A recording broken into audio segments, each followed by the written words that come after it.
Hello, everyone, and welcome to the Science of Yeast. This class is a part of our Brown-Forman and Camp Run Amok and Moonshine U American Whiskey Certification Series. And to teach you all of the yeasty things today, we have the Master Distiller from Jack Daniel's, also the quality control boss over at Jack Daniel's, Chris Fletcher here. Chris has a long and storied history with Jack Daniel's. His grandfather, Frog Bobo, was Master Distiller, and from what I've picked up, you led some tours on some summer times and have worked in all kinds of chemistry departments, and now you are here to tell us about yeast. So this one is going to be very in-depth. So take notes, pay attention. But Chris, take us on a journey. Start with you and then lead us to the yeast. Okay, well, I'll do what I can. We'll go as far as we can go on this journey in the next hour. But thank you, Brittany. I appreciate it. I'm excited to be here and to talk a little bit about some things that I know. One of the things that is such a important part of what we do at Jack Daniel's is really that distillery operations piece, and that's what we're going to mostly dive into when we get into the presentation here in a few minutes. But off the bat, I'll just tell you a few things about me, the boring part, just so you know who's speaking to you. I grew up here in Lynchburg. I'm coming to you from my office. If you see people walking around, well, that's the distillery right there. So that's the silos, grain mill, and then into the distillery over my shoulder. And so we are running and making whiskey today. So if you see people, wandering, hovering over my shoulder and my head, they're just whiskey makers. Don't worry about it. They're doing their thing.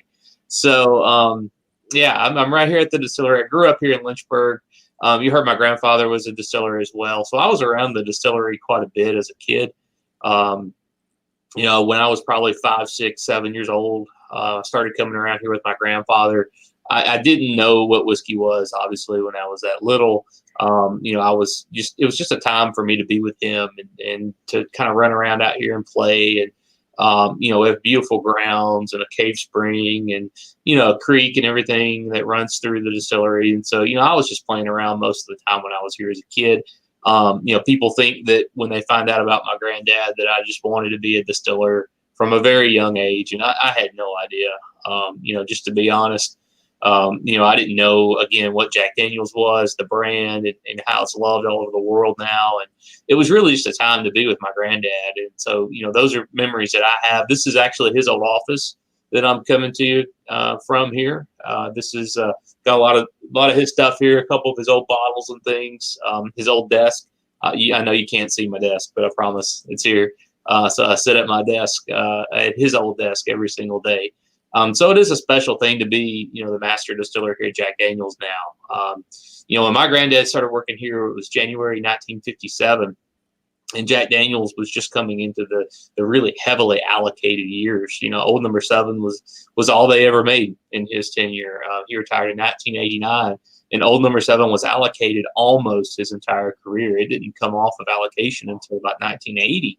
And that's not really that long ago. If you stop and you think about, the best-selling whiskey in the world right now, Old Number 7 Tennessee whiskey was allocated until about 1980. I mean, that really says a lot, and it talks to what the team did back during that time to not only see us through and to grow and expand, but then to maintain the quality and the consistency of the product on top of that, because obviously that has to come first. So, my granddad was a true distiller. Master distillers, these days obviously get to talk and do things like this and travel a little bit. And the world was very different back then. I mean, nobody even ever called my granddad a master distiller while he was still working here, I don't think. Maybe once he was retired. Really, that term, I think, originated in Kentucky. Down here, it was head distiller, or distillery manager, or still house manager, or whatever. And it was just quite simply the person in charge of making whiskey. And so, I think the master distiller title and role has evolved over the years. I'm also director of quality here at Jack Daniel's.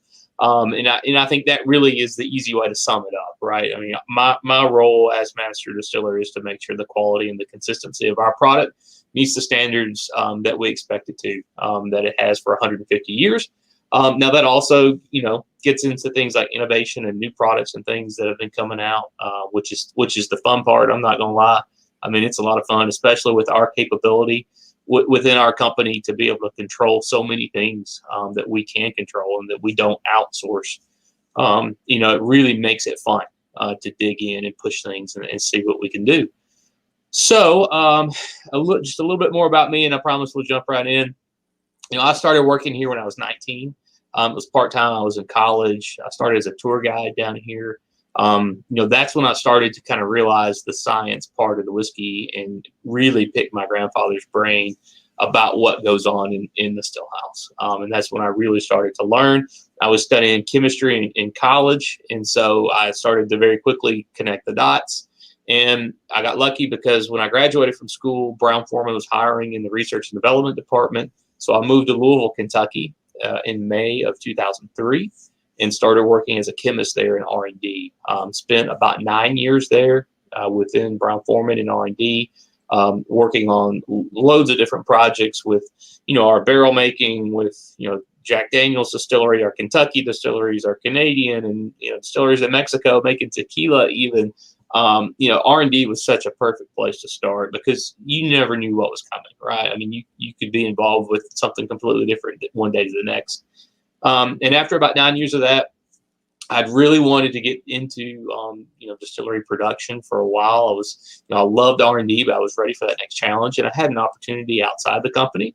I won't mention any other names, but I had a great time. I had another distiller there in Kentucky, working mostly at one distillery and, kind of learning from other people and, other people in the industry and seeing, how they kind of, put their spin on similar process. I mean, pretty much everybody's taking corn and turning it into whiskey with a few different tweaks here along the way. And then, a couple years after that, about 3 years after that, I got a call and an opportunity to move back home as assistant master distiller. That was January 2014 that I started in that role here at Jack Daniel's, and then was promoted to master distiller on October 1st last year. So about 7 months. Thank you, Brittany.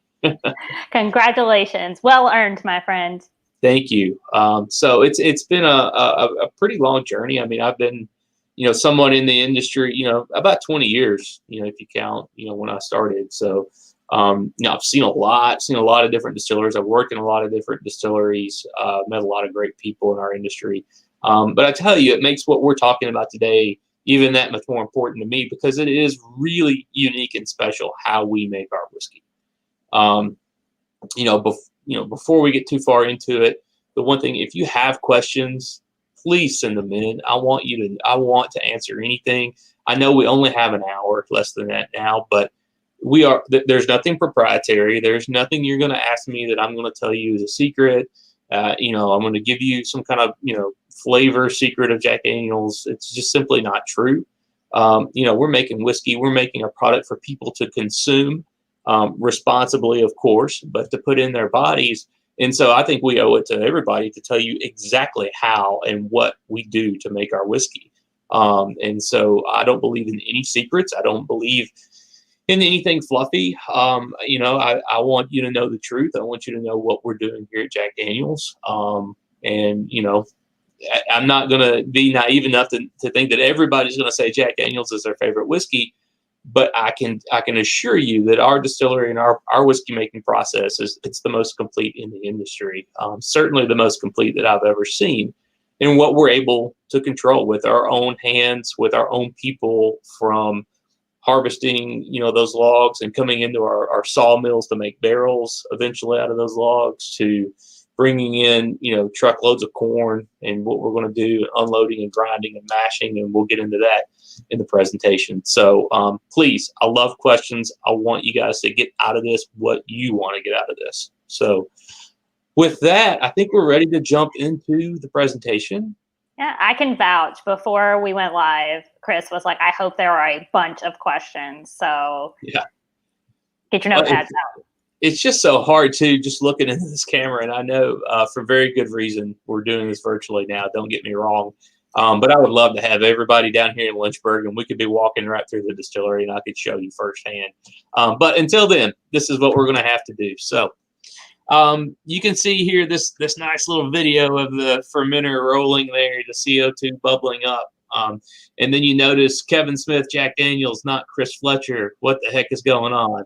No, that's not a typo. So Kevin is our microbiologist, and so I've lifted a little bit of his presentation. He has a much larger, broader presentation that I've whittled down to just kind of focus in on a couple of areas here. And he is kind enough to let me use a lot of his data and stuff that he has generated over the years out of our lab here at the distillery to help us walk through this mashing and yeasting journey that we're going to walk through. So first and foremost, credit to Kevin, and let's jump in. Let's keep it rolling.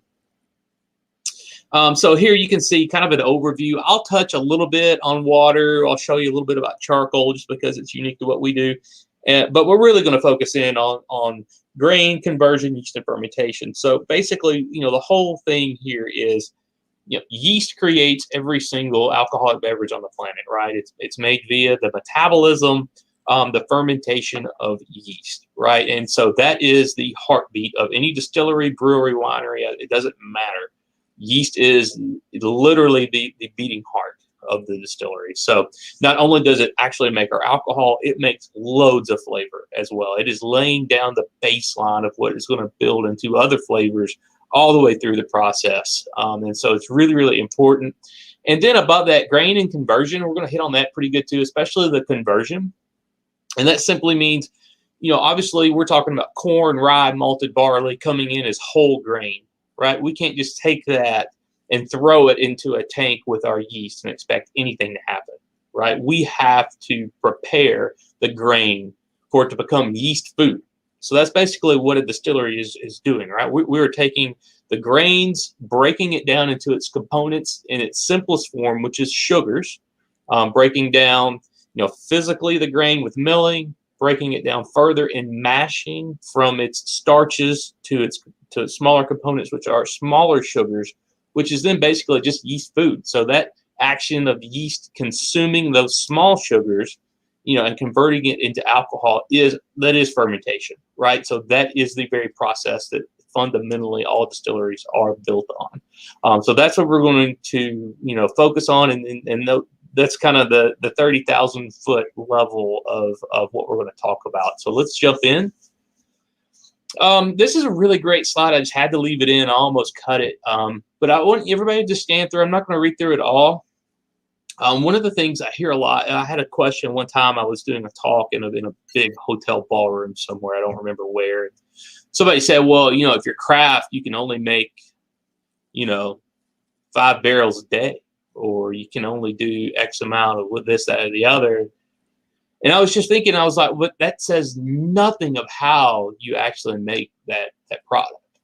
So to me, if you want to say craft is only size, that's fine.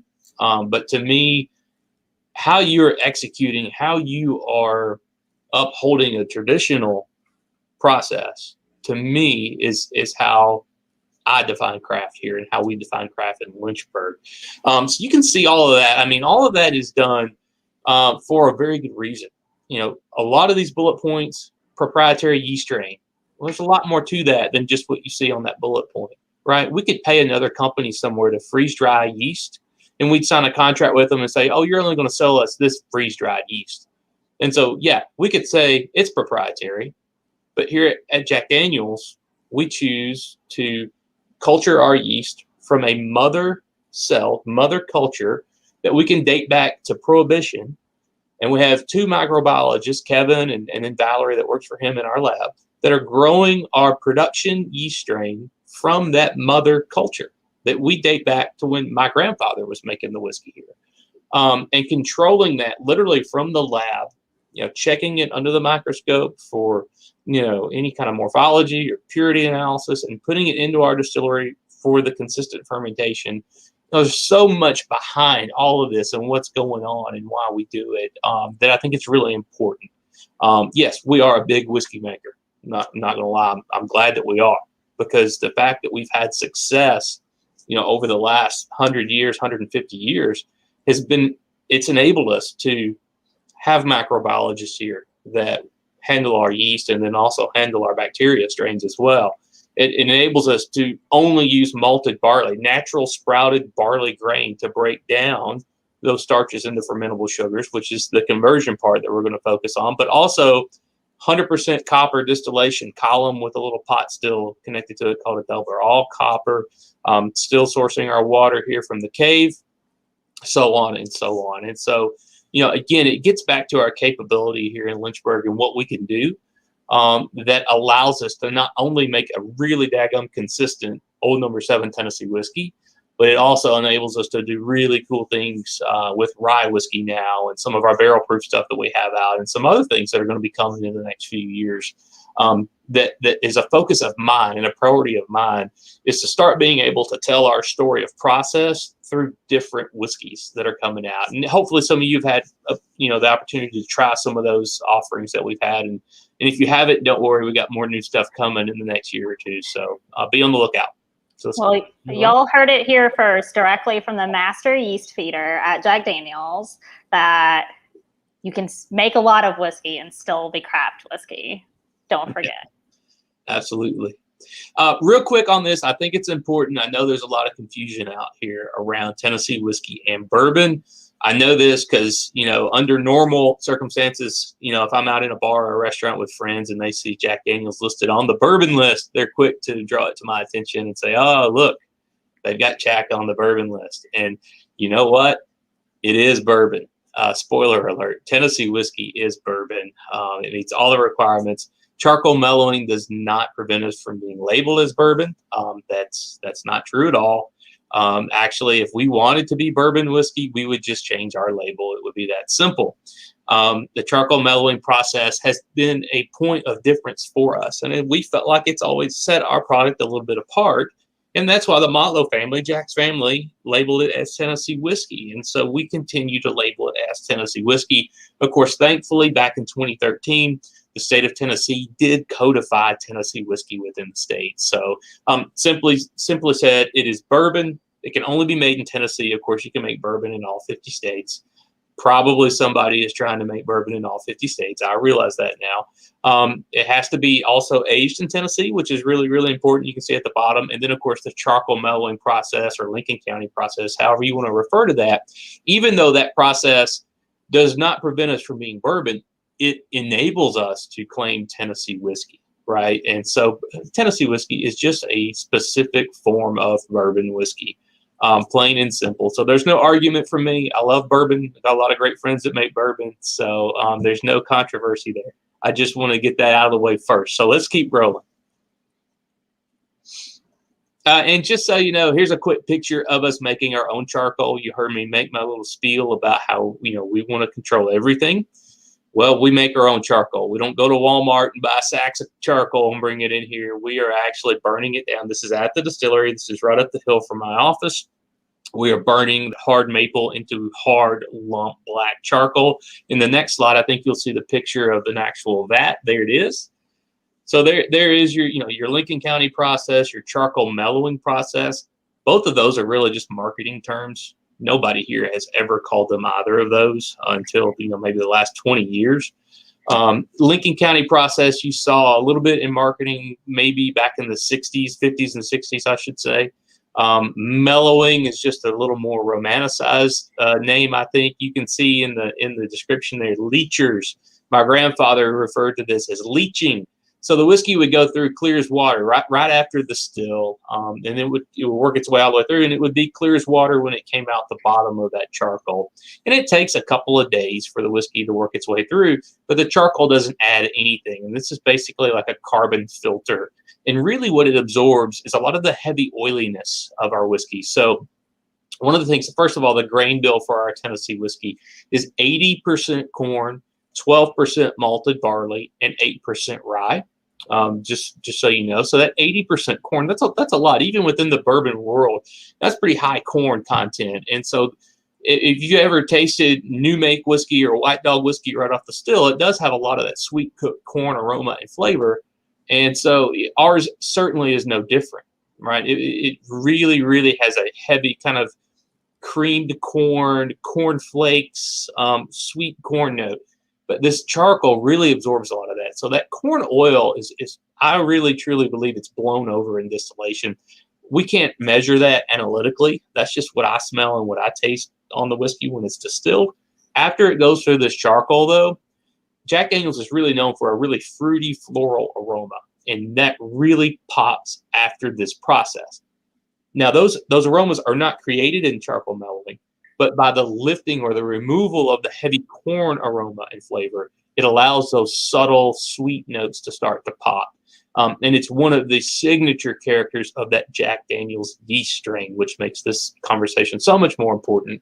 This allows the yeast and the flavor that our yeast imparts in fermentation to really start to work its magic and to put its thumbprint on the flavor of our whiskey. And so, there's a picture of what it looks like. It's a very slow process. It's a couple of days. And it's very much value added. We're going to replace that charcoal about every 6 months, no more than a year, that the charcoal will last in those vats. And then we're going to burn some more, refill it completely, and start the flow again. So let's keep rolling through the next slide. Again, we're talking mashing, yeasting, our water source. All of our water is coming from underground, just like our friends in Kentucky. Tennessee sits on a huge bed of limestone. There is our limestone cave. Again, it's right outside my office here.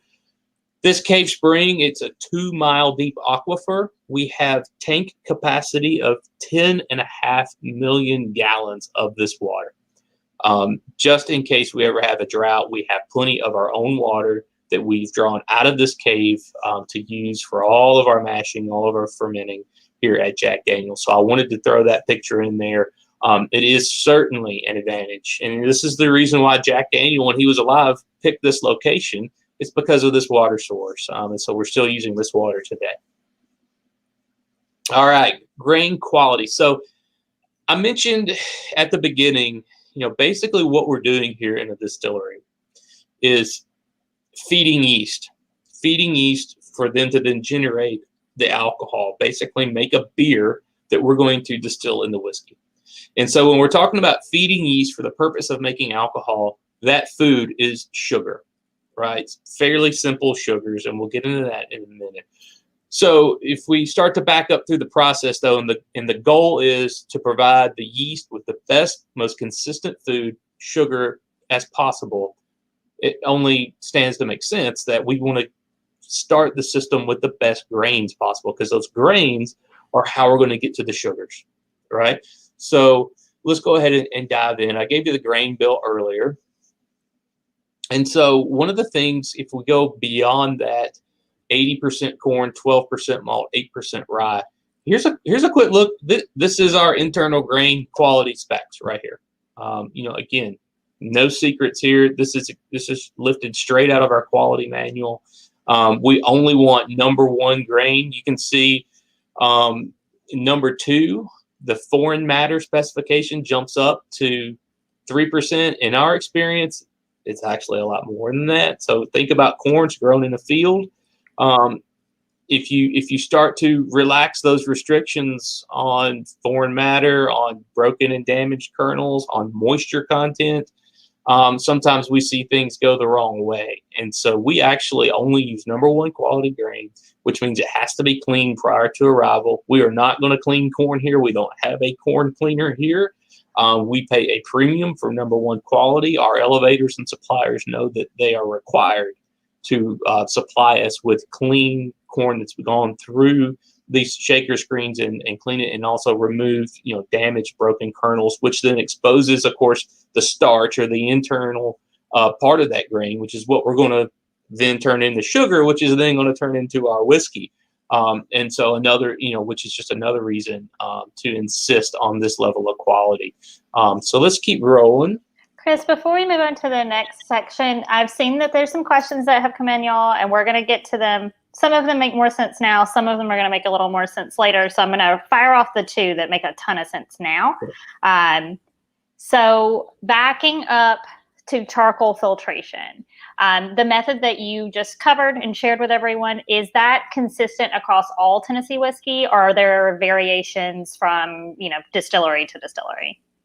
Many, many variations. And that's one of the things about the Tennessee Whiskey Code that they got right. Nobody tells you how much or how little or how long or how short to use charcoal melon, right? It just has to see some charcoal. You could literally take one little tiny piece, and the size of a bottle cap. Sorry, it's not black, it's white, but and just drop that into some new make whiskey, and that would count. We all know that would do nothing to our whiskey. That would not make any change whatsoever. But that would be allowable. As long as it sees some form of maple charcoal, it qualifies. And so what you saw there is specific only to Jack Daniel's. Got it. And then someone asked if you could talk about how often you have to change out the charred maple. The charcoal? Yes. Okay. Yeah, so it's a maximum 1 year of flow. So it can last actually a pretty long time. It sounds really long, but you also have to think that the flow rate is maybe a gallon a minute, maybe a gallon and a half per minute. So there's so little whiskey flowing through there. The charcoal is packed very densely. We grind it up. It's not into a powder. It's more coarse than that, but almost, and it's packed tight. And so you have to get the interaction of charcoal and whiskey together. If we just put the random lump charcoal in there, the whiskey would just run over and around it and through in just a matter of minutes. And so we want this to take at least 24 hours for the whiskey to flow through this charcoal. And so what we'll do is we have 72 vats working at least on any given day, probably. And so we're going to go in and we're going to taste 6 of those every day. And so they'll come in, they'll sample them, they'll go into our quality control panel. People will come in and taste the whiskey. If we start to taste that kind of, the telltale sign, again, for me, is that corn oil, right? That grainy character to the whiskey. It's not an off note. It's not an impurity. I mean, obviously with bourbon whiskey, that kind of sweet corn note is a hallmark flavor of so many, many bourbon whiskeys. And that's okay. I'm not saying anything. There's nothing wrong with that. It's just not what you get, again, when you open a bottle of Jack Daniel's and right away you get that sweet, fruity character that just jumps out of the bottle. We're getting at the heart of the reason why. And so that's what we're looking for. And about every 6 months on an average, we're going to change that charcoal. Maximum of a year, we'll change it. Perfect. Like I said, there's a couple other in the document, but I think they might make more sense later in the presentation or at the end. So take us back to grains. Yeah. So real quick, if we think about this, and we're really focusing on yeast, and so when you talk about yeast and what we do to propagate and to take that mother culture and rejuvenate it for our fermenters every single week, we date that mother strain back to 1938, and so it's all about creating the right food for that yeast to keep it healthy, to give it that perfect amount of sugar in the right conditions in fermentation, then to take that mash and turn it into what we call beer, distiller's beer. And so the beginning of it then is, how do we turn whole grain, corn, barley, and rye into that food? Well, the first step is milling, right, and grinding. Obviously, the cellulose, basically, that's surrounding the starches, the proteins, the oils, everything that's inside that kernel of corn is protecting that. It's a protected layer, the seed itself. And so that's what we've got to get to. So let's jump in there. Let's roll past the slide, and you can kind of see this is a kind of a, I won't call it a cartoon, but a depiction of a hammer mill. We use hammer mills here.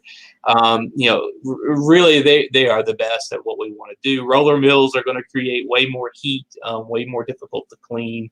I don't know, there may be some roller mills still working out there, but mostly what you see are hammer mills.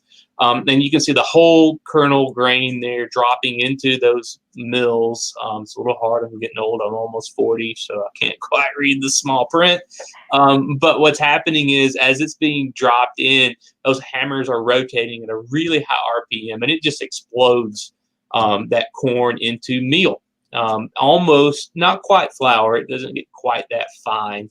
But now we have exposed, right, the internal components of those seeds, the corn, of what we need to get to through mashing to then feed that yeast that consistent food. So let's keep rolling.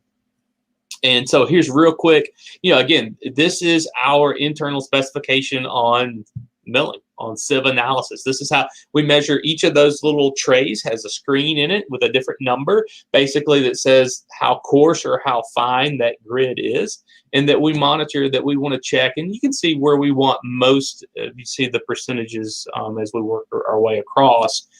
You can see the number 30, the number 40 is where we're going to get most of our sizing, and that's what we want. I mean, you would think that flour, the finer the better, and yeah, that's kind of true. But the flip side of it is, in a distillery, grain dust is the most kind of dangerous thing that we have to worry about. We have extensive air scrubbing systems and vacuum systems on all of our grain handling equipment, especially our mills. Grain dust is highly explosive, much more of a concern than high proof whiskey. A lot of people are surprised when they hear that.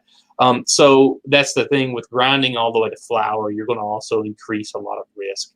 So that's why you don't just see everything pushed over to the side of flour. But just so you know right there, this is what we're doing right off the bat, is taking this number one quality grain, grinding it into this size to then get it into our mash cookers. So let's just keep going on that, because we're setting up. What we want to get to is yeast and lactic propagation. So again, how do we then now, if we're going to take this grain and we started down the process of turning it into yeast food, right? And how we're going to continue, each fermentation. Now let's look at, from the beginning, how do we get then the microorganism yeast, and also there's another one, the lactobacillus. We'll talk about that too.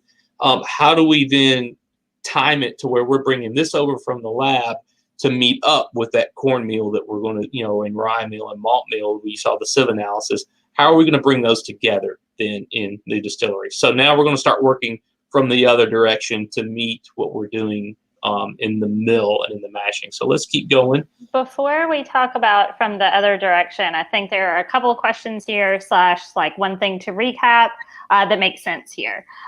So this question came in a bit earlier, and I was like, okay, I think when we get to the end of this part, this is going to be a good place for it. So the person who wrote this says that they've heard 2 American distilleries claim to have their own malting floor, and this person has seen one of them. They are curious if this is for a particular reason, and what difference would it make?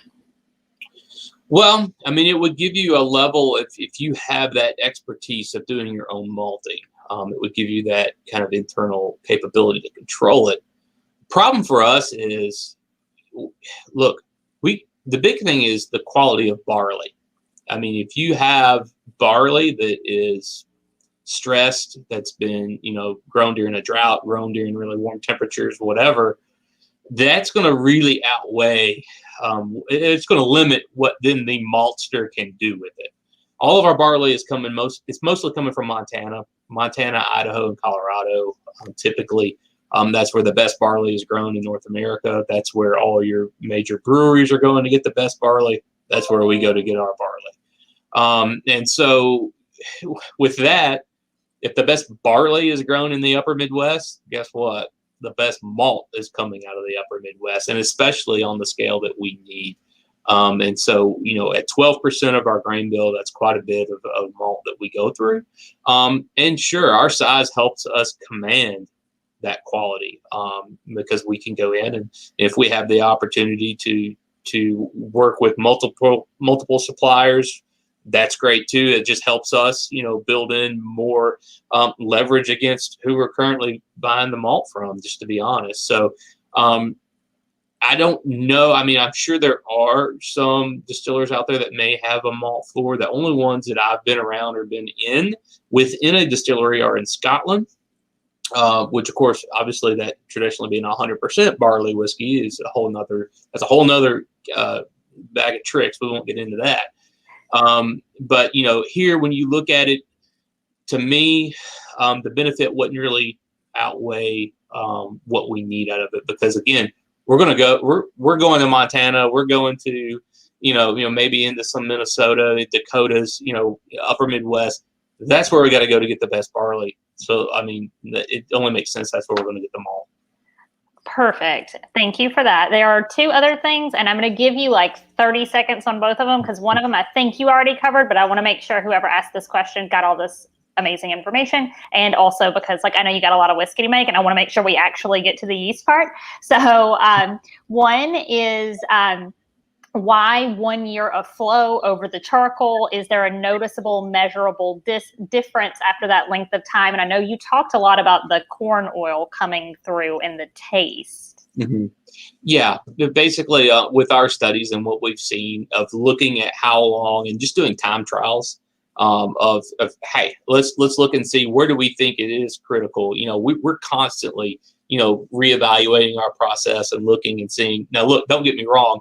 If we have a quality issue and our tasters come in and they taste some whiskey and they feel like that charcoal is not doing its job, and we go and we investigate that vat and we see that, you know, that's not channeling, you know, there's nothing wrong with how it was put into service and it's only a month old, we're still going to change that charcoal, right?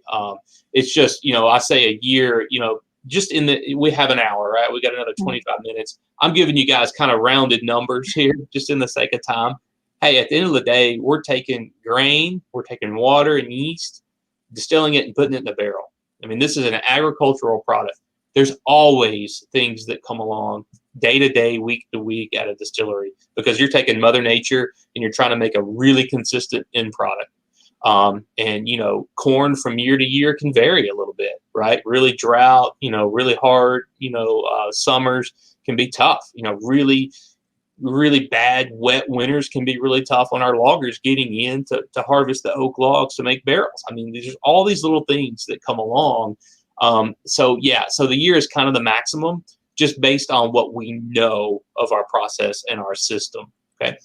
Perfect. We've got a water related question and I'm going to give you 30 seconds on that one too. But if you want more information on the water at Jack Daniels, we have a whole distillery tour video about Jack Daniels at Jack Daniels where we talk a lot about water. So if you don't get what you need out of this question, you can hit that baby up. It is on the Facebook page.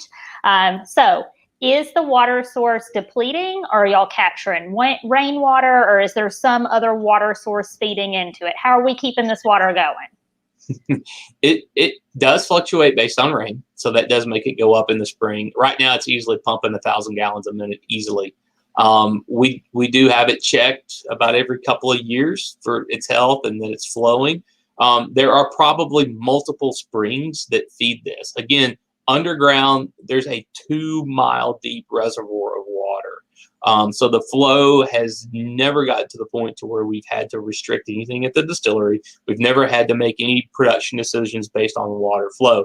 In fact, you know, back a few years ago, it used to, so I say about 50 years ago, it used to supply Lynchburg with city water. We don't do that anymore, right? It's only used for whiskey making. So we put the tanks in just in case we do have a really severe drought. You know, I think it's about 7-8 years ago, there was a summer that was really, really dry. We had plenty of water and backup in our tank to supply the distillery. So we also shut down. We have our annual shutdown in the early fall, which is typically our driest months, where we can then replenish our 10.5 million gallons worth of tank space with water. And so it's always been plentiful. I mean, obviously, you know, we're going to continue to look at that, but I can promise you in the remainder of my career, the water supply is not going to be an issue. I love to hear that. That is fantastic news for all of us here. Okay, I think let's get yeasty. Let's do it. Talk yeast. Okay, so this is Kevin's little timeline here, just to kind of give you a little microbiology background. Kevin's a microbiologist. I'm a chemist. I'm pretending I've got my microbiology cap on today, but I do want to give this its proper due because it is so critical to what we're doing. You can just kind of see around the time that Pasteur comes along and discovers so much about microorganisms, right, and about, you know, pasteurization, sterilization. Well, you know, also kind of fermentation science kind of kicks off there in the mid 1800s. And also, by the way, is around the time Jack Daniels started doing his own distillery here, 1866. Coincidence? Maybe. Yeah, probably so. But anyway, just a quick timeline there. We don't need to spend any more time on that. But it is important to think about how science has evolved over the years and the know-how that we have. So here you see a copper jug. I mean, back in my granddad's day, they would take our yeast culture, they would put it in that jug with a little bit of mash, the grains, the water. They would cap it off, put it in the creek to keep it cold. We don't do that anymore. We keep it in our lab. We keep it under very, very pristine conditions. And so we are now, you can say, modern era. We have isolated that single culture cultivated from the mother cells, the mother culture from this that we're bringing up every week. And Valerie and Kevin are growing this in our lab. It's all done aseptic. We don't want to contaminate it at all. It's almost like being in sort of like going into a hospital. You have to kind of scrub, wash hands, and everything's done under a vent hood. Aseptic techniques are being used, flaming the lips of any containers and things so that we're not getting any unwanted bacteria or mold or wild yeast, in that culture, because that is the very heartbeat that's going to create our product. We'll keep rolling. Okay, so this subculturing, again, what we're talking about is growing yeast from the lab and then into the distillery. So obviously in the lab, you're dealing with a small, there's probably a picture later on, a small jug or a small flask that we're going to grow and grow to bigger sizes of this liquid yeast. It's going to be swimming around. Basically, it looks like a dark beer, right? And it kind of is, right? There's malt extract, malt sugars, and some proteins and things in water, and it's perfect yeast food. And this yeast is in there thriving. It's multiplying. It's making baby yeast. And then we're going to take that and bring it in every week, as it says. We're going to scale that up into the distillery, into what's going to be termed yeast mash cookers and yeast tubs. So let's go ahead and jump to the next one. And that's going to then grow it to the size that we're going to need for fermentation in the distillery. So lab cultivation, here's exactly what I was talking about. This is the picture I was referring to. You can see, first of all, the little, it looks a bit like a UFO, the green with blue scars across the top. Those are budding scars. So that's how that yeast is multiplying and making baby yeast. It's going to actually morph. It's going to develop a second cell, a daughter cell, and it will bud and split. And when it splits, it creates those scars. So you can kind of see that mother cell that's created, then the daughter cells from it. And then below that, in the little flask, that's that little dark beer I was talking about. And so you can see that little bit of foam. And then in the bigger jugs, those are actually 9 liters full, that you can, or half full there, that you can see with the aluminum foil on the top. That's just a bigger vessel to show you we're starting at a very small scale. That's maybe 200 mils in the small flask on the right, and then in the other picture, those are 9 liters. So we're scaling that up, and then we're going to take about 4 of those 9 liters and then pour them into our yeast mash into the distillery, which is actually a completely separate mash house within the distillery to then grow it up for a fermenter. So obviously, one fermenter at Jack Daniel's is 40,000 gallons total. Okay, so 38,000 gallons or so is going to be the full-on whiskey mash: corn, rye, malted barley. 1,700 gallons or so is going to be just yeast mash, which is going to be the yeast culture that's been inoculated into a mash of only barley and rye, cooked again in our cave spring water. So it's going to allow us to give us that yeast food to grow that yeast up into bigger scale before we are then pushing that yeast into the fermenter itself to start the fermentation process. But this is what it looks like at the very beginning. So let's keep rolling. Again, we're really zooming in now and looking at some advantages of doing this in-house. A lot of people outsource yeast. Proprietary yeast is a loaded term. I mean, that's really a broad brushstroke. Here, proprietary yeast means we can date this actual strain we know to Prohibition. We have our own people that are looking at this yeast, that are literally babying it, growing it, bringing it to life every single day. They're transferring it into different sizes and growing it, making it healthy. So every week when we take this actual culture into our distillery, inoculating into our yeast mash, we're going to get that consistent performance, because this is the very thing. This yeast is what makes our whiskey. It's what makes everyone's whiskey. This is a critical function of the distillery process. And so you can kind of see there what all we can do to check on it. Basically, cell counts, screening. We can look for any contamination. The picture there on down the side, those rods would be bacteria. That would be a very bad thing to see with our yeast. We wouldn't want any of that in there. We want that yeast to be pure, to be healthy, and be ready to go. All right, so this is how we're going to then take it from the lab into the distillery. These jugs that I was telling you, see the couple of 9 liters there? Those are going to be dumped into a small tank called a dona. A dona tank is just where we're going to introduce an organism into our distillery. The dona will then feed a yeast tub. That's just where the yeast is going to hang out and continue to feed off of the yeast mash, only barley and rye at that time. They're going to propagate. They're going to make more baby yeast. And then finally, it's going to be mixed into the fermenter with the rest of the mash, with the corn, rye, malted barley, all added together. That's going to go in there. So, and then there's a yeast tub. You can see, very fancy, just a big steel bucket, basically, is all it is. So, now I've talked about sour mash a little bit. I think lactic acid bacteria. The mashing is just basically feeding the yeast, and that's what it's all about. And so I talked about there's 2 purposes or 2 functions or flows of mash within our distillery. A lot of people in sour mash, almost everyone does the setback portion of distilled beer, right? So there's no alcohol left in it. There's no live yeast left in it. There's no active cultures in setback or backset, whatever you want to call it. It has been distilled. It's been sterilized. It has been neutralized. But what's left behind is the acidity that's in there. And that acid is all about making that pH balance, because yeast and then the things that contaminate yeast are very affected by acidity levels and pH levels. So this is where we're starting to dip into a little bit of how you further along the performance of the yeast and the consistency of your yeast. So let's go ahead and jump into these slides.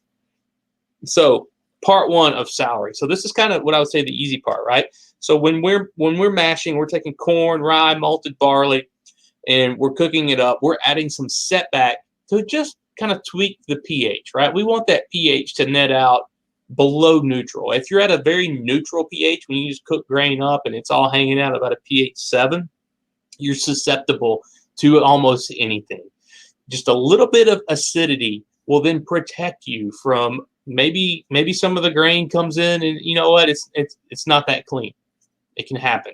Maybe an operator made a mistake and they didn't flush a valve the way they should, or they didn't steam out a line as long as they should. All of these things can happen on any given day. So by more consistently measuring and following along the path of a pH balance is going to really set your fermenters up for better performance. This is why setback or backset is being used, right? Now let's go ahead and go to the next one. Back in the day, Dr. James Crowe, who was one of the forefathers of not only bourbon whiskey, but absolutely of microbiology within bourbon whiskey. This addition of setback, did he really truly know what was going on and how that little bit of acid was helping him? Maybe, maybe not, but he knew it was making a more consistent end product, and his fermenters were performing better, right, by adding this backset. And he also knew the big thing is he didn't have to go find a bunch more water to make that next batch mash. The more setback you can use, the less water we have to pull out of that cave. Or the less water he had to pull out of whatever creek or whatever the case may be. And so it really adds up on both ends on the amount of setback that you can use. So that's kind of the founding of setback and sour mashing. Let's go ahead and go to the next slide. Here's what it looks like. Again, you can see the steam coming off there. That is distilled beer. There's no alcohol left. All the yeast that's been in there, it's dead. It's been in over 212 degrees. Through our still columns, it is sterile, but it's being filtered through screens there. We're getting rid of the heavy, the thick slop on top, the cellulose material of that corn seed, and only the liquid portion is left behind, which will fall down in the tank below, and then we'll pump that back into our mash cookers, right? And so what we want is the liquid portion. There's where the acid is. That's what's going to adjust our pH and set up our nice environment for our next fermentation. Okay. I could watch that little video all day. Yeah. So that is the larger whiskey mash, right? Setback and souring process. Now let's get back to, okay, but Chris, you said there's also a thing called yeast mash. There's a lot of distillers that don't even know what yeast mash is. let's remember and think about that old copper jug that you saw a few minutes ago. How did back in the day? What's the traditional method of keeping your yeast alive for your distillery? You would take some grain, you would take some of your water, your mash, you'd put your yeast in there to give it a little food and cap it up, seal it up, keep it cold to preserve it as long as you could. And so what we're doing here is basically the same thing, but on a larger scale. Instead of outsourcing yeast, or instead of purchasing it freeze dried where you don't have to make a yeast mash, you just unzip a bag and just throw it in. The very ingredient, by the way, that makes your product. I don't think we're interested in outsourcing that at all here at Jack Daniel's. In fact, I can promise you we will never do that as long as I'm here. And so what we then have to do is be really daggone good at growing that yeast and giving it its proper food and conditioning to then get into each fermenter. So yeast mash, only barley and rye, cave water. We're going to cook that up. There's no corn in this. Corn is loaded with starch. Starch is sugar. That's great for making alcohol, but at this point, we don't want to make alcohol, right? We want to make more baby yeast. So the small grains have a larger ratio of protein versus yeast. So it's going to help give the yeast the materials that it needs to make more cell walls, to procreate and make more baby yeast. So Lactobacillus delbrueckii, probably mispronounced delbrueckii, but Kevin can beat me up for that if he watches this online later. This bacteria, let me give you a little history. So you're probably thinking, what in the heck are you doing adding bacteria to your distillery? Bacteria is in every distillery. Bacteria is on all of our hands, within all of our guts. It's everywhere. The thing that we can do that is to our advantage is manage it. And so how do we then use it to our advantage? So I can tell you, when my grandfather was working here in the 50s, the way that they did it, when they made a yeast mash, again, rye, barley, water to make that yeast food, they would take a bucket, and after they cooked it, they would scoop that bucket out, 5 gallons of that yeast mash, and they would put it over in the corner of the distillery, and they would just let it rot. And they'd come back a few days later, and what would happen? Well, it would just kind of get nasty and gnarly and funky, and yeah, you would get some bacteria, some mold, probably some wild yeast for sure, and they would then use that bucket and they would pitch it back into the new yeast mash that they had just cooked up, and it would naturally sour it, right? And then they would repeat the process. Well, over the years, we started thinking, we have no control over this bucket. What if the bucket performs a little different when it's January versus July, right? Probably does, right? Much less active in cold weather. So we harvested our own bacteria, this Lactobacillus strain. It's the same type of organism that's in yogurt, if anybody eats yogurt, or buttermilk, or takes a probiotic. These are very common bacterial organisms. This organism, when it consumes the natural sugars from the grains, it doesn't make alcohol like yeast. It makes lactic acid. So that lactic acid is what starts to slightly curdle dairy and make yogurt thick and creamy. Well, that lactic acid sours naturally our yeast mash, because think, yeast mash has to be made very first. We have to give the yeast food to grow into the scale that we need for a fermenter. So we haven't fermented anything yet then, if we're still growing yeast. And if we haven't fermented anything yet, that means we haven't distilled anything yet. And if we haven't distilled anything, remember, there is no setback, right? That filter that we saw of the sour portion going back into the next cook, that's not even possible when you're making yeast mash. So we have to sour this naturally, and we do it with our own lactobacillus. We're controlling this ourselves, right? And so let's go to the next slide. And I think so there's a picture. You can see it doesn't look like a dark beer anymore. It looks like a light beer. And so what it is basically simple sugar food for that lactobacillus to grow. And it is a very active culture. You can see over 10 billion cells of this bacteria per milliliter. So very concentrated, really active lactobacillus. We harvest and grow this just like we do our yeast strain in our lab. Okay, so we are growing this up alongside of our yeast, separately, but alongside of our yeast. This lactobacillus will go into our yeast mash first. The bacteria will start to make the acid. After it's dropped the pH to about a 4.0, pretty low, we'll turn the heat back on and we'll recook that yeast mash or sterilize it. So we've killed the bacteria, but we have the acidity left behind. Then we're going to bring the yeast into that donut tank that we saw earlier and into the yeast mash to let it now flourish and grow within this naturally soured environment. Now, really important point about why do we go through all of this work, right? All of this souring, and we're making all of this acid. You just want to make whiskey, right? Well, number one, this is going to really impact yeast performance, right? This is basically an insurance. It's a comfort blanket around yeast. The yeast doesn't really like acid. It doesn't like low pHs. If you hear that, it's not entirely true, but it will tolerate, right? It will tolerate acidity where most other foreign bacteria will not. Okay, not all, but most other bacteria that could potentially get in there and contaminate a fermenter. You introduce a little bit of acid, they're out. They're not going to handle it. And so think of it like this. If you've ever gone to the Kentucky Derby and it rains, and it rains, and it rains, and you've got a muddy track. If you've ever been, you probably know, and you've got your program, you're studying your horses, and it's like, well, this is the fastest horse, in good conditions. But then you look at the track conditions, and you look at which ones can perform on a muddy track, right?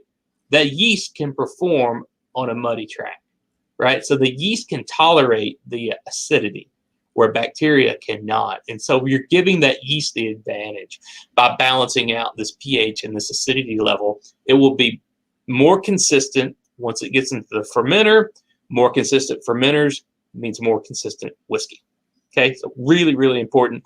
Here's a microscopic picture of lactobacillus, those kind of rods. Here, yep, keep on rolling, we're good. There is a yeast mash cooker where we're just going to cook that rye and barley, sour it, and then add the yeast. Now, we'll talk quickly, as we got about 4 or 5 minutes left. And a million questions. A million questions. And for all of you watching who are students of the American Whiskey Certification Program, any questions that you drop in that we don't get to, we got you. We'll get back to you on any of those. If we don't can go a few minutes longer too. If it looks like we'll probably need about 5 extra minutes. I think so. Do you want to hit questions now or keep going? I think let's go through the slides and then we'll pick up questions at the end. Okay. So now we've talked briefly about mashing and souring. We've talked about yeast mashing and souring, 2 different parts. We're doing both in an extremely traditional way. Now, once we get through all of that, let's talk about what ultimately we're doing for the yeast for fermentation, converting into simple sugars. So that's where we're going now. Let's go ahead and jump in. And so malted barley, 12% malt. So our Tennessee whiskey is 80 corn, 12 malt, 8 rye. Our rye whiskey formula here, grain bill, 70% rye, 12 malt, 18% corn, 12% malt in both. I would tell you, you need at least 10% of malted grain in your mashing, or you're not going to make any whiskey. Now, that's, again, that's kind of a generic broad brushstroke. Yeah, could you do 9%? Okay, yeah, maybe. 8%? I wouldn't want to try to do it. Possible? Yeah, probably possible. Anything less than that, I wouldn't touch it. Because when you're cooking this grain, you're gelatinizing the starches, mostly from the corn or rye. It's very thick. It's like making grits. If anybody watching from the South, I'm sure a lot of you are, you know what grits are, right? That's what you do when you cook ground corn. You make grits. It's no different than a distillery. But this natural sprouted barley, you can see the little sprouts there, that is going to naturally create enzymes. Enzymes are going to break down the grits. It's going to chop up the starches. So let's go to the next slide. And so here you can see from the bottom corner up to the top corner what the starch looks like when we're cooking. And a lot of people will tell you, oh, the cooking process breaks down starch. No, it doesn't. It does the opposite. It actually makes the starch swell and get bigger. Look, down at the bottom left, those starch granules are very small. As it gets hotter with more water, it gelatinizes, right? It swells and gets bigger and bigger. Guess what? You can't ferment that. Yeast will not eat that. Yeast will not eat grits, which is basically starch. Yeast will eat the small, simple sugars from when you break down these starches. So when you're mashing and cooking with water and heat, you're not breaking down anything. So if anybody tells you that, they don't know what they're talking about. That completely is the wrong message. Okay, so let's go to the next. Now, enzymes. How do we then break down these starches that were swelling up in the mashing process? These natural enzymes are protein-based things that will break down the starch complexes, mostly from the corn, right? We're talking bourbon and Tennessee whiskey here. And so starch is in two different forms, these long chain forms that you see that are called amylose, and then the vertical branches that are called amylopectin. Those are the two different forms naturally of cornstarch. These enzymes, there's really three different ones. We're going to really focus on two. Alpha amylase being in the first one. You can see lumberjack enzyme. So it's taking big, broad cuts and breaking down those long chains of the amylose, right? And so these alpha amylases are leaving you with long dextrins or kind of multi-sugar chains. So each one of those black dots is a sugar unit or a glucose unit, a simple sugar, a single sugar, right? And it's all about breaking those down smaller and smaller for the yeast to then ferment. So alpha amylase is one of these natural enzymes that are made in malted barley, naturally in that sprout. And we'll go to the next one. And now beta amylase. You can see Kevin has deemed this one the Pac-Man enzyme. And so now we're taking those kind of mid-sized dextrins and breaking it down into maltose. It looks like the E got a little off there, but maltose is a double sugar. So it's the disaccharide. So two glucoses stuck together is maltose. So it's a double sugar. That is the primary sugar endpoint for natural malted barley enzyme. Okay.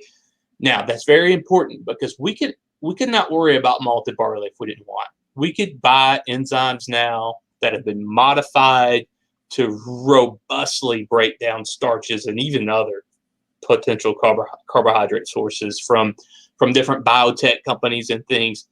It's much cheaper than going to Montana and paying for malted barley. Trust me, much, much cheaper, much more efficient. But the problem is these commercially available enzymes, the end product is not that maltose, that double sugar, the two stuck together.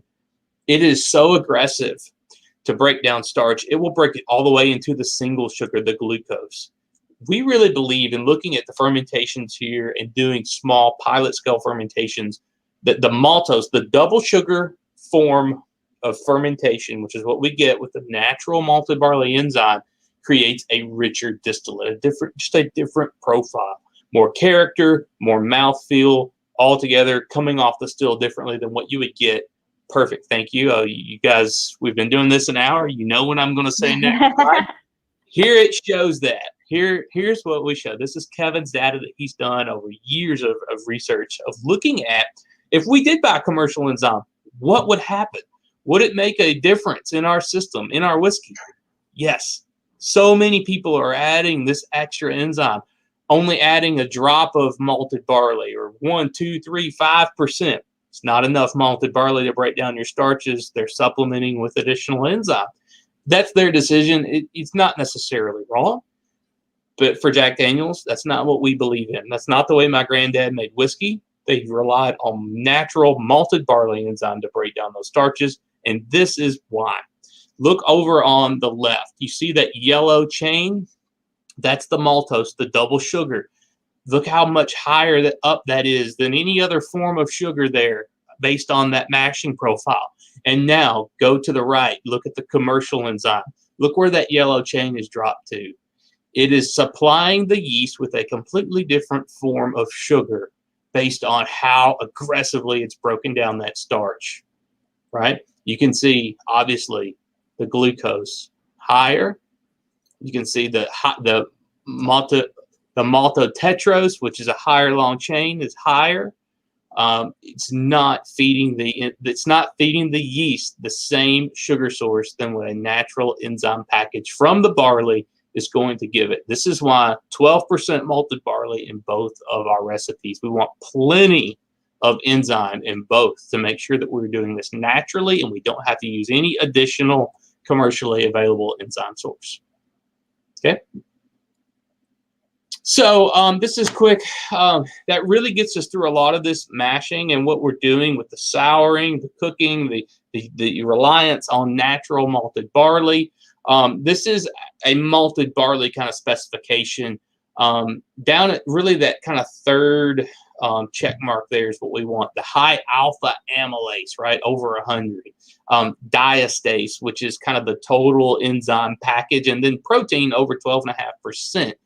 Again, enzymes are made of proteins, so the protein measurement is a key component of what we want in our barley. So this is our barley malt requirement. This is why we're going to the upper Midwest, to the best barley in the country to source for what we need malted barley to do in our system. And this is it. This is kind of a really broad. This is not specific. Let me first say, this is not a Jack Daniel's to scale drawing, but it is very close of what we do. You can kind of see what we talked on the left half. We've talked a lot about grains, about kind of how we grind them, we mash them, and then also about the yeast. You can see how we've got that yeast tub with the yeast mash. You can see there's a lab and our own people in our lab here at the distillery bringing our yeast in, souring it naturally with our own lactobacillus, then adding the yeast there to our own soured yeast mash, combining it all in the fermentation.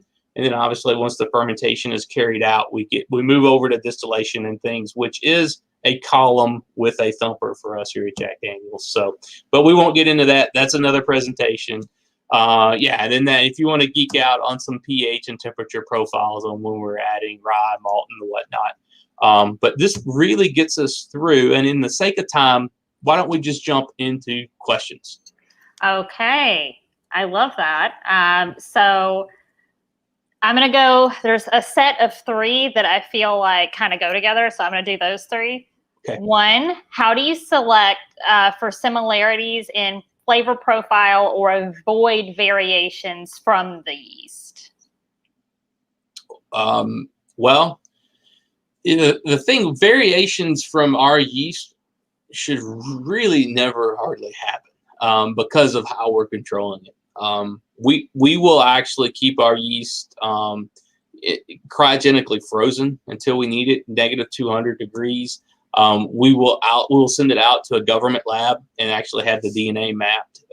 We don't do that very often, maybe every 5-6 years or something like that, just to make sure there's no genetic drift. If there's some very minute and subtle changes to yeast, you probably wouldn't necessarily even see them expressed necessarily. But, we're going to catch that in the lab. And while we're checking it, through different, basically microscope techniques that we can look at, just physically looking at it and making sure that they're consistent with that. Ours kind of look like a lemon or like a football, very plump, very oblong, nice budding and reproducing. Our microbiologists know exactly what to look for and what our healthy yeast looks like. So they can physically kind of, benchmark our yeast just from looking at it. And then there's other techniques too that we can use, but we hardly ever have a drift or a problem with our yeast. If we do, though, to my previous point, we'll go back to that mother culture in the freezer and then reinvigorate that and bring that out, grow it up in the lab, and do away with the current production strain. We'll just kind of do a hard reset. Like we're going back to square one with the yeast. I love that. So the next thing is, how do you decide what the best parts per million of yeast is for your fermenters? We don't really use a ppm measurement for yeast. I can tell you, as we grow that yeast up, we're looking at over 40 million cells per milliliter. So it's not quite as concentrated as the lactic, which was 10 billion. But the lactics are just much smaller organisms anyway. And they are, it is such a rampant culture of that lactobacillus that just really, it just rocks. It takes off like crazy. But the concentration of cells that we are looking for in our yeast and then in our yeast mash is around 40 million cells per mil. All right, you heard it here first. The next question I have for you is a yes or no question. Is Jack Daniel's the only distillery that uses the souring process with the lactobacillus, or do other people do that, or do you know? I mean, I can't speak specifically for other distilleries. I can tell you that, our Brown-Forman sister distilleries should be using some similar processes. I don't know exactly what's going on at all of them. It's been years since I've worked in either of those. I've worked in distilleries that don't do it at all. I've worked in distilleries that just outsource yeast. It's just easier for them. They don't have the capability or the know-how to care for yeast. So they just buy it from other companies. Proprietary yeast. That's why, I say ask questions, and don't ever accept it's proprietary as an answer. I don't care what it's about. It's foolish. And so there should be no secrets in what we do. Again, you're going to buy a bottle of whiskey and you're going to consume it, and you should know exactly how this is made. While I can't speak for other distillers, I would tell you there's probably a mix of people out there still producing a yeast mash. I'm sure there are several that are. I'm sure that there are several that are not. Okay. So there are 2 more questions, but I don't know if you have time for those. So if you don't, we can email them to you. You got time for 2? Let's do 2 more. Okay. So this one starts, do you have any advice for developing or selecting a yeast strain, specifically in developing a culture from a wild strain? So for context, this person is in the Caribbean and kind of thinking mostly, about cutting rum and culturing off of sugar, but also curious, like yeast as a whole. So any advice for developing or selecting a yeast strain or cultivating one from wild yeast? Or have you just never had to worry about that because you've always had this like lovely yeast that you care for like a tiny newborn? Well, we've had it. Look, our yeast, we know we can date back to 1938. Before that, we don't have a record because that gets into Prohibition in Tennessee. So, I assume, it was Mr. Chess Motlow, one of our distillers at the time, that restarted the distillery in 1938. I assume that it would have been the yeast that would have been used when Jack, his uncle, was still alive, but I have no way of proving that. So we haven't really had to do much of that. However, look, you certainly can. My advice would be, when you think you're running at a really optimal level, from a sensory character, aroma, flavor profile, your yields, everything, start with just the physical conditions of your operation. Temperatures of your fermenters, take samples. You can start in the fermentation process, just with some basic microbiology plating techniques. As long as you have a lab that you can sterilize and use very clean utensils and things, you're going to start to be able to grow and kind of start to harvest from whatever wild strain is going on there, some organisms. Now, from there, you can use different plating techniques and things to start looking at a more pure organism, with the goal, hopefully, of getting to a monoculture of just one yeast. That might take weeks, it might take months, it might take longer. I don't know. And with rums and cane sugar, you're working in an environment that's kind of protein starved, which is tough for yeast. And so that would be kind of the one thing that would concern me, would be, if you're dealing with other people giving you advice and things about yeast, and this is what you need to do, and this is what you don't need to do. Dealing in whiskey is very different than dealing with rum, is what I'm trying to say, in way too many words. Just because there's a lot more nutritional value in corn, rye, and malted barley than there is in sugarcane for a yeast culture. So that's the thing, is you may want to, if you investigate in some methods of propagating yeast and kind of harvesting a microorganism from your fermenters, you may want to start kind of immediately tweaking that media or that food that you're using to then culture things on, and tailoring it more to a more nitrogen starved or protein starved, which is, the nitrogen content is what's important, conditions for what you're going to use that for. So the last thing you would want to do is grow this beautiful yeast strain up on this perfect yeast food that's loaded with protein and all these great, wonderful things, to then throw it into a fermenter with basically cane syrup. which has hardly any protein, and then you're going to shock that organism, and I don't know that the outcome would be very good. So I would just be conscious of that up front.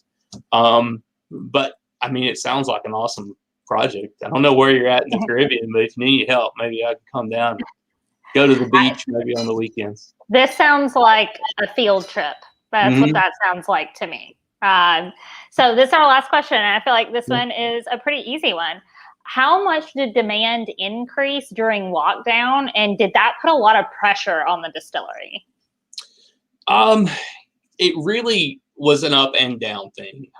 So one thing that we saw, liquor store sales certainly went way up, right? I mean, we saw that. But then again, all of our friends in the hospitality industry, behind the bar, restaurants, you know, so much of that was just shut down. So in the end, it was really kind of a wash, to be completely honest. We did see, I think, because people know when you went into your local liquor store, you weren't necessarily seeking out that specialty bottle of whatever whiskey that, you know, was locally made and all. Most people were just going in, oh, Jack, yeah, I'll take a handle. And we certainly saw that, especially about a year ago now. The demand on our big 175 bottles went through the roof. Now, that didn't necessarily offset the entire on-premise function, creeping to basically zero globally. You know, it's really started to come back. We've seen some good things coming. I know everybody is ready for the light at the end of the tunnel. We're no different. So, you know, it really didn't add that much pressure to us. We've kind of maintained. We did a lot of sanitizer work back during the heart of the pandemic. We cannot make neutral spirit here, but we can make a slightly higher proof distillate that we were able to then send to another company that can formulate that into sanitizer. So that was probably, to be honest, that put the biggest pressure on the distillery because suddenly we had two different streams. But that has all since gone away. That demand has dropped back down. And so we're not doing that anymore. Just back focused on our whiskey, and everything is working as normal here in Lynchburg. Getting the whiskey ready for us to all return to our bars, and we appreciate everyone at Jack Daniel's for that. Well, Chris, this has been so informative and so lovely. Any folks who are watching out there, if you want to see more classes like this one, just follow this Facebook page that we're on right now, and you'll know when we're doing more stuff. All of our classes also live there forever, so if you want to go back and look at all of the crazy numbers and charts that Chris had in his slides, you can definitely take this thing for a spin again. It'll be reposted in a couple of hours. You can also follow Camp Ronamuck on Instagram to know what's coming up next, what kind of crazy scheme we're cooking up. And we also post all of our videos to YouTube because we know some people don't use Facebook, and that's okay. But our YouTube channel is pdxcw.com/YouTube, or what? I think that's it. And that's because Portland Cocktail Week. We're all one big family here. And if you want to keep up with what Chris and his team is up to, follow Jack Daniels _US on Instagram. Everybody have a fantastic night. And Chris, we can't thank you enough. Thank you so much. I really enjoyed it. I love chatting about this kind of stuff. And hey, next time, let's do this in person, okay? I would love that. You heard it here, guys. We're all going to Jack Daniels soon. Well, y'all have a great afternoon, and we'll see everybody soon.